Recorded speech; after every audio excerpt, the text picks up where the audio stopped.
Vishwavani TV special ವಿಶೇಷ ಕಾರ್ಯಕ್ರಮಕ್ಕೆ ತಮ್ಮೆಲ್ಲರಿಗೂ ಆತ್ಮೀಯವಾದ ಸ್ವಾಗತ. ನಾನು ಸ್ವಾತಿ ಕೃಷ್ಣ. ಮಾಟ, ಮಂತ್ರ, ವಶೀಕರಣ, ಬಾನಾಮತಿ ಇವೆಲ್ಲದರ ಬಗ್ಗೆ ನೀವು ಕೇಳಿರ್ತೀರಾ.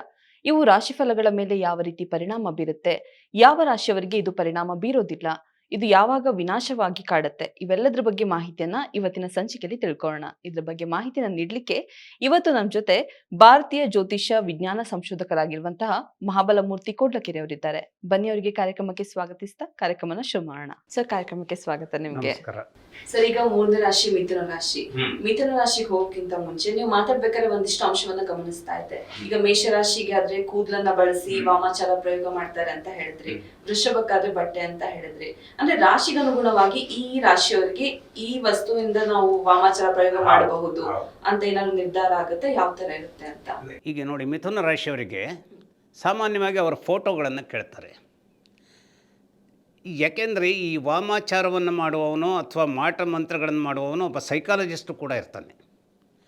ಒಬ್ಬ ರೋಗಿಯನ್ನು ಗುಣಪಡಿಸುವಂಥ ಸೈಕಾಲಜಿಸ್ಟ್ ಅವನು ತನ್ನದಾದಂತಹ ಒಂದು ಸಂವಿಧಾನವನ್ನು ಒಂದು ಆಕೃತಿಪೂರ್ಣವಾದಂಥ ವಿಶೇಷದಲ್ಲಿ ಇಟ್ಕೊಂಡಂಥವನು. ಆದರೆ ಈ ಒಂದು ವಾಮಾಚಾರದ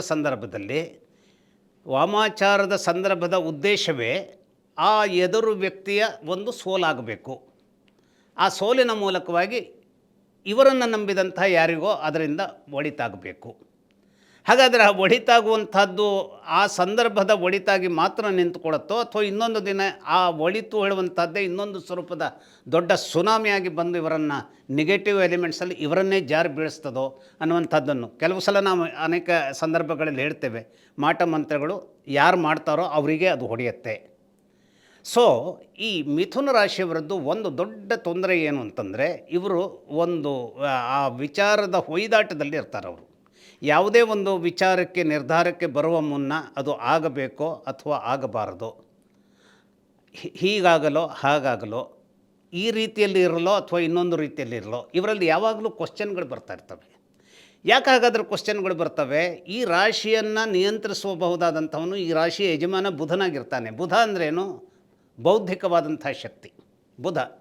ಯಾವವನಿಗೆ ಬೌದ್ಧಿಕವಾದಂತಹ ಶಕ್ತಿ, ಅದಕ್ಕೆ ಉತ್ಪಾತರೂಪಿ ಜಗತ್ತ ಚಂದ್ರಪುತ್ರೋ ಮಹಾದ್ಯುತಿ ಸೂರ್ಯಪ್ರಿಯಕರೋ ವಿದ್ವಾನ್. ಅಂದರೆ ಸೂರ್ಯನಿಗೆ ಪ್ರಿಯಕರನಾದಂಥ ಇವನು ವಿದ್ವತ್ತಿನಲ್ಲಿ ಅನೇಕ ರೀತಿಯ ಒಂದು ಶಕ್ತಿಯನ್ನು ಪಡೆದಂಥವನು ಯಾರು? ಬುಧ. ಹಾಗಾಗಿ ಬುಧನ ಅಧಿಪತ್ಯಕ್ಕೆ ಬರುವಂಥ ಈ ರಾಶಿಯ ಜನರಲ್ಲಿ 3 ನಕ್ಷತ್ರಗಳ ಒಂದು ಏನಿದೆ ಅಲ್ಲಿ ಆ ನಕ್ಷತ್ರಗಳ ಹಸ್ತಕ್ಷೇಪವೂ ಇರುತ್ತೆ.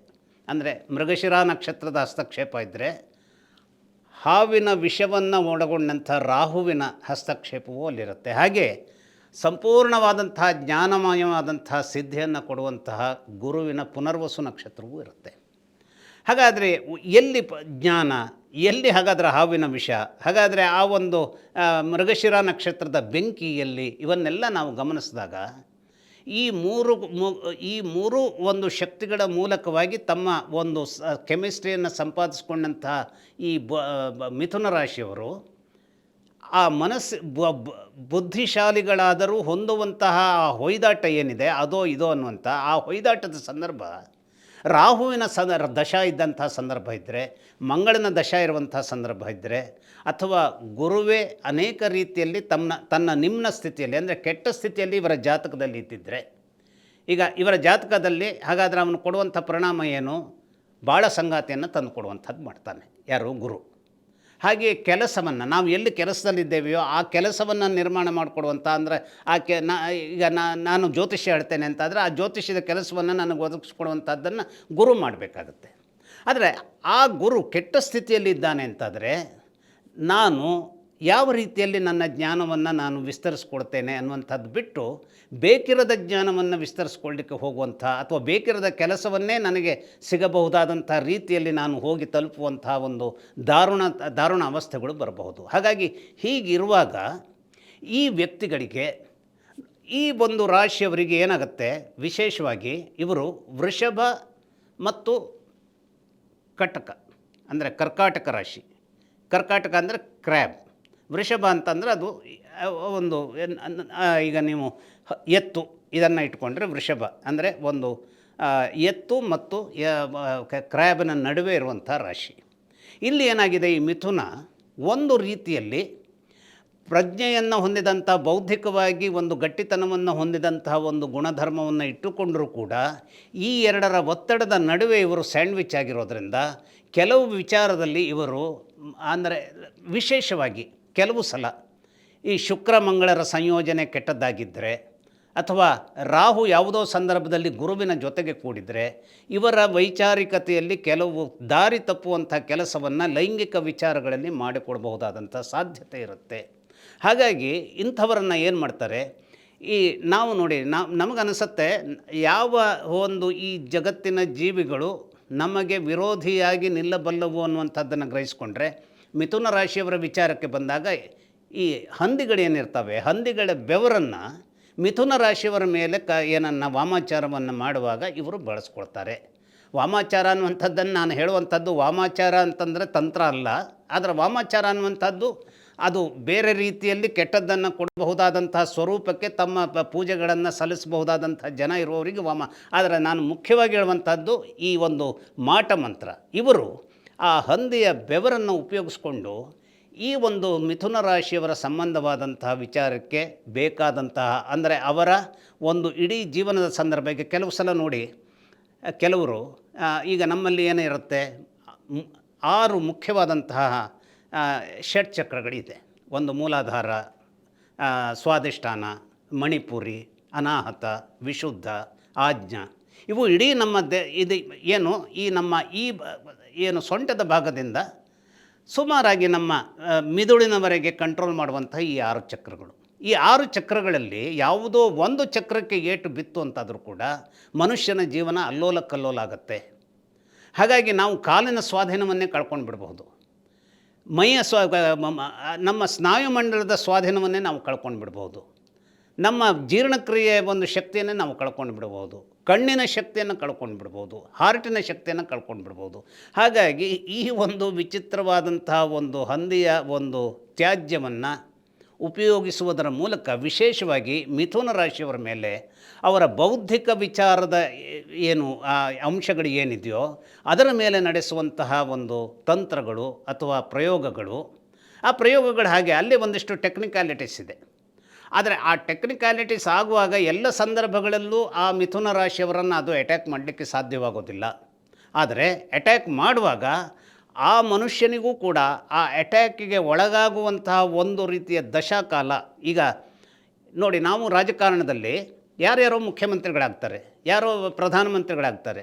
ಈ ಒಬ್ಬ ಪರ್ಟಿಕ್ಯುಲರ್ ಏನು ಮುಖ್ಯಮಂತ್ರಿ ಆದರೆ ನನಗೇನೋ ಒಂದು ಸಹಾಯ ಆಗುತ್ತೆ, ಅದೇ ಇವರ ಬದಲು ಇವರು ಬಂದುಬಿಟ್ರೆ ನನಗೆ ಸಹಾಯ ಆಗ್ತದೋ ಇಲ್ಲೋ. ಹಾಗಾದರೆ ಈ ಮನುಷ್ಯನಿಂದ ನನಗೆ ಯಾಕೆ ಸಹಾಯ ಆಗುತ್ತೆ, ಈ ಮನುಷ್ಯನಿಂದ ಯಾಕೆ ಸಹಾಯ ಆಗಲ್ಲ? ಎಲ್ಲ ಇರುವಂಥದ್ದು ಒಂದೇ ರೂಲು. ಆದರೆ ಈ ಒಂದೇ ರೂಲ್ ಆದರೂ ಈ ಮನುಷ್ಯನಿಂದ ಸಹಾಯ ಆಗುತ್ತೆ, ಈ ಮನುಷ್ಯನಿಂದ ಸಹಾಯ ಆಗಲ್ಲ ಅನ್ನುವಂಥದ್ದು ನನಗೆ ಏನಾಗುತ್ತೆ, ನನ್ನ ಗಮನಕ್ಕೆ ಬರುತ್ತೆ ಅದು.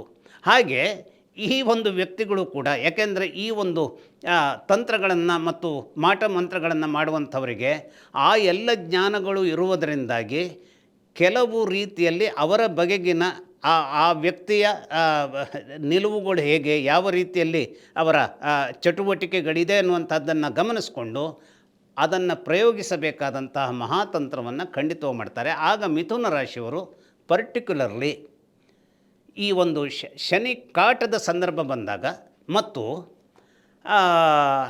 ಕೆಲವು ಸಂದರ್ಭದ ಲೈಂಗಿಕ ವಿಚಾರವಾದಂತಹ ಕೆಲವು ಸಂದರ್ಭಗಳಲ್ಲಿ ದಾರಿ ತಪ್ಪುವಂತಹ ಒಂದು ಲಯಕ್ಕೆ ಇವರನ್ನು ಸಿಲುಕಿಸೋದಕ್ಕೆ ಈ ಒಂದು ತಂತ್ರದ ಮಾಟ ಮಾಡುವಂತಹ ತಂತ್ರವನ್ನು ನಡೆಸುವಂಥ ಪ್ರಯೋಗವನ್ನು ನಡೆಸುವಂಥ ಜನ ಸಕ್ಸೀಡ್ ಆಗ್ತಾರೆ. ಆ ಸಕ್ಸೀಡ್ ಆಗೋದ್ರ ಮೂಲಕ ಅವರಿಗೇನೂ ಪ್ರಯೋಜನ ಇರೋದಿಲ್ಲ. ಅವರಿಗೆ ಪ್ರಯೋಜನ ಅಂದರೆ ಬರಬಹುದಾದಂಥ ಹಣ. ಆದರೆ ಈ ಮಾಟ ಮಂತ್ರ ಮಾಡುವವರು ಬರುವಂಥ ಹಣವನ್ನಾದರೂ ಉಪಯೋಗಿಸ್ಕೊಳ್ತಾರೋ ಅಂತ ನೋಡಿದ್ರೆ ಒಮ್ಮೊಮ್ಮೆ ರಿಸೀವ್ ಮಾಡಿದಂಥ ಹಣವನ್ನು ಎಲ್ಲೋ ಚೆಲ್ಲುವಂಥದ್ದು ಇರುತ್ತೆ. ಯಾಕೆಂದರೆ ಆ ಇಡೀ ಅವರ ಮನಸ್ಥಿತಿಯ ಒಮ್ಮೊಮ್ಮೆ ಏನಾಗಿರುತ್ತೆ, ಅಲ್ಲೋಲ ಕಲ್ಲೋಲವಾದಂಥ ಒಂದನ್ನು ಅರ್ಥ ಮಾಡ್ಕೊಳ್ಬೇಕು ನಾವು. ಮಾಟ ಮಂತ್ರವನ್ನು ಮಾಡುವಾಗ ನಮಗಿರುವಂಥ ಶಕ್ತಿ ಏನಾಗುತ್ತೆ, ನಮ್ಮ ಮಾನಸಿಕವಾದಂತಹ ಒಂದು ಹತೋಟಿ ಏನಿದೆ ಅದು ವಿಚಿತ್ರವಾದ ಸ್ವರೂಪದಲ್ಲಿ ನಾರ್ಮಲ್ ಆಗಿರದೆ ಅದೊಂದು ರೀತಿ ಎಬ್ನಾರ್ಮಲ್ ಆಗಿರುತ್ತೆ. ಆ ಎಬ್ನಾರ್ಮಲ್ ಆದಾಗೆ ಅವನು ಅದನ್ನು ಮಾಡಬಹುದಾದಂತಹ ವಿಚಾರದಲ್ಲಿ ಅದಕ್ಕೆ ಸಕ್ಸಸ್ಸನ್ನು ಕೂಡ ಪಡಿಬಲ್ಲ. ಹಾಗಾಗಿ ಮಿಥುನ ರಾಶಿಯವರ ಮೇಲೆ ವಿಶೇಷವಾಗಿ ಯಾವಾಗ ಶನಿಕಾಟ ಬರಬಹುದೋ ಅಥವಾ ಒಂದು ಲೈಂಗಿಕವಾದಂತಹ ವಿಚಾರಕ್ಕೆ ಬೇಕಾದಂತಹ ಅವನ ಹೊಯ್ದಾಟದ ಸಂದರ್ಭದ ಒಂದು ದಶಾಕಾಲ ಅವನನ್ನು ಹೊಯ್ದಾಡಿಸ್ತಾ ಇದೆ ಅಂತಂದರೆ ಆ ಕಾಲದಲ್ಲಿ ಅದು ಅವನ ಮೇಲೆ ಎಫೆಕ್ಟ್ ಆಗುತ್ತೆ ಮತ್ತು ಅವನ ಪತನಕ್ಕೆ ಕಾರಣವಾಗುತ್ತೆ. ಇದೇ ರೀತಿ ಇಂಟ್ರೆಸ್ಟಿಂಗ್ ವಿಡಿಯೋಗಾಗಿ Vishwavani TV special YouTube channel ಅನ್ನ ಸಬ್ಸ್ಕ್ರೈಬ್ ಆಗಿ. ಈ ವಿಡಿಯೋ ನಿಮ್ಗೆ ಇಷ್ಟ ಆದ್ರೆ ಶೇರ್ ಮಾಡಿ, ಲೈಕ್ ಮಾಡಿ, ಫಾಲೋ ಮಾಡಿ. ಧನ್ಯವಾದಗಳು.